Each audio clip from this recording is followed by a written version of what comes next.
we've got Mr. Dierks Bentley on Pure Country right now. Thank you so much for celebrating the release of your new album, Gravel and Gold, with us. I appreciate you guys playing it, talking about it. It's been a 3-year process, and this album release week is always important to get a chance to talk to people about it and spread the word. You know, you put a lot of time into writing the songs and multiple times in the studio trying to make it, and all the, just that whole windy road. It's crazy. So it's great to be here and get a chance to look at it and talk about it. When I saw you last was at Lasso Music Festival in Montreal, and oh yeah, that's talking right. about Gold being released, and I said I had a good feeling about that song because it just made me feel good. And you said your exact words were, "I sure hope you're right," and I was right. You're right. It's a huge hit in Canada, and it's climbing the charts here in the States.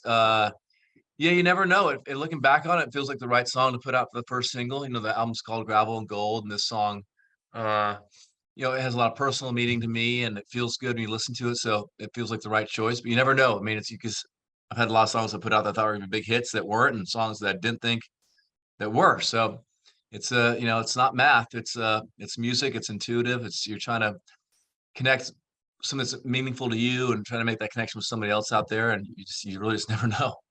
Well, I feel like just for me listening to the album now that it's out, having that song kind of be your introduction that you gave everyone to this new project was so perfect, because I feel like this record is the exact feel good album that I think everyone, including probably yourself, has been waiting for from you. Oh yeah. Well, thanks. It's such a long road to get to to get here. I was living in Colorado when the pandemic started, and we were in a small town. We ended up just staying there, and I was kind of ready to stay there permanently. But I got roped back into Nashville, and when I got back out here in 21, I just kind of realized how much I miss Nashville, how much I love about it, and just had a lot of gratitude for all my friends and the community and for my career. And that's really where a lot of songwriting started from. And I realized it was my 10th album, so it really had to be right. And I wanted it to be a kind of a compilation of all the different sounds I've worked on over the years, and from songs people know about me from the radio, but as well as like bluegrass songs and more traditional songs and some fun songs like Beer at My Funeral. And so it took a while to get it right, but I knew the third time I was in the studio, I just decided to produce it myself, and I called the musicians and booked the studio and brought some more producers in to help me get to the vision I was looking for. It finally felt right. So it took like 3 years to get there. These things, I'm always looking for an easier way to make an album. Every time I go into one, I'm like, what's the easiest way to do this? Because they're so exhausting. I mean, I'm not like, and I don't mean to, I'm not complaining about it. It's just like, you write 100 songs and only 5 are like, in my mind, good enough to be on the album. And so much banging your head against the wall. And there's a lot of work that's like intangible, where you spend all day working on something, you have nothing to show for it. And so it's just a lot of self-doubt and fear, and just this is kind of an exhausting deal. So when you finally starts feeling good towards the end, it's like, wow. And then, as you're working on the record more and more, and you finally get out there, you start getting the feedback. It feels great. And had a bunch of songs. I narrowed it down to 14. I wanted to be one album. I wanted there to be some hard choices about what songs would be left on the table. And I could 14 is about as low as I could go. And I love all the songs, and it turned out, I'm really proud of the project. It's incredible. And I remember you telling me in Montreal, when I was trying to pry out some sort of clue as to what collaborations you would have on there, you said, well, Ashley McBryde actually is here, and, maybe I'll get her to sing a song with me. So how did that happen? I know, I don't think there could have been a more perfect collaborator on that song than Ashley McBryde, but how did that actually come together? Oh, she's awesome. I'm a huge fan of her voice, and we were on tour together that whole year, including up there in Montreal, which was a great festival, by the way. I can't wait to come back up there. So fun. So fun. Crowd was awesome. But yeah, so is that, looking back on that, it seems like a no-brainer, but it's like, did I cut in the right key? You don't ever know. And she just came in there and just sang it. After the first take, she only needed to sing it one time. I had her sing it like 5 times just because I enjoyed hearing her sing so much. And then she did the harmonies, and just, it turned out so good. And once you sing with somebody in a collaboration, your work's not done. You know that person's going to call you to shoot a video, and it's a kind of you're making a commitment for like a year. And I'm always very conscious of like asking people to do that, because I know their time's precious. But she's just a total sweetheart and a badass at the same time, and great singer, and and also Grammy Award winner. So I'm lucky to have her on this album. For sure. Yeah. And that song is so cool. I have to ask, how many pairs of cowboy boots do you have? I have two. That's You have it. Yeah, I have two? two pair of Okay, boots. so you're Yeah. like a dedicated to you've got a favorite pair of boots, and I'm that's kind what of you've got. I'm a little bit of a minimalist when it comes to like clothing and even guitars. I don't like having a lot of extra stuff. Just a couple that do the job well, and move on. Say my closet I is love that. my closet is pretty bare. I don't keep a lot of stuff. So I got, two pair of boots. The ones I have on right now are a pair of Lucchese's.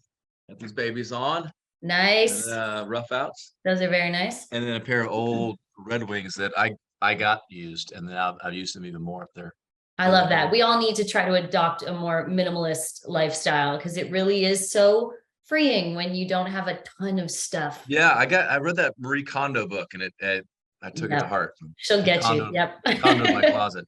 Those For are sure. There are two songs that we're going to play because we're going to celebrate the album all day on Pure Country and play a few of your favorites and my favorites. But there's two on there that really kind of took me back to like the Feel That Fire, What Was I Thinking days. And one of those songs is All the Right Places. There's just like a vibe about that song that is so fresh, but it makes me remember falling in love with your music, like 15 years ago. And I feel like it's so cool that you've maintained such a style about your music that, the old school fans that have known you forever can still love, but it's so fresh that, like younger generation is going to probably just be introduced to your music and fall in love with it for the first time. Thanks. Thank you so much. Yeah, it's cool. Nashville's got a lot of great stuff going on. I mean, there's always great stuff happening in Nashville, but there's definitely a lot of like more traditional songs being cut and on the radio. It's fun and I was guilty. I did when I was 17 years too. I remember listening like Vince Gill and going, "Oh my God, this is so cool and different." No, it's really just like traditional country music. He was doing it in a way you hadn't heard before. There's a Yep. lot of guys doing that. Morgan Wallen for sure. And a lot of stuff he cuts is super traditional. Carly Pierce is doing stuff that's more traditional, but you don't really realize it when you're listening to it. So yeah, I got some songs on here that go back to that songs I've always had in my records like that. Heartbreak Drinking Tour, Old Pickup, Cowboy Boots with Ashley McBryde. These are more, songs that fit right at home on the stage of the Grand Ole Opry. But they've always been part of my repertoire, and it's just good to have these songs kind of all in one spot, alongside songs like Gold, which is a little more a newer country, I'd call that, or trying to take it somewhere new type of a sound. But yeah, it's always been a big part of my music, and I feel like some of the best of that type of music's on this album. For sure. Is there a song we're hoping you're coming to Canada Me too. several times throughout this year? Well, hopefully this is the time of year to be up there. I love being up there in January and February. It's just go sneak in some skiing while you're up there or go skate. But hopefully we'll get up there this summer or something. But hopefully next year. Well, we're crossing our fingers for that. Is there a song on this record that you are maybe most excited or maybe even like nervous excited for fans to get to hear for the first time and see what they think? Great question. Yeah, I mean, I love Same Old Me. That feels like I'm curious to see if that could be a good radio single or a Heartbreak Drinking Tour, a little more on the more traditional side. But a High Note with Billy Strings, that kind of a bluegrassy vibe. I'm curious to see how that fits into the live show. Sunsets in Colorado features Sam Bush on the mandolin, and it's just kind of breaks into a killer bluegrass jam there in the middle. That could be fun to play live and see how that goes over. Beer at My Funeral, kind of a fun song. If there's not beer at my funeral, I'm not going to go. I'm really curious to see how that plays out live, in front of a crowd. So the album's one thing; it's a whole different thing you put in front of people. It's like whiskey and then whiskey on ice. The ice changes the whiskey so much. What happens when you take these songs and put them in front of the crowd? What the changes. So I'm excited to see how that works out.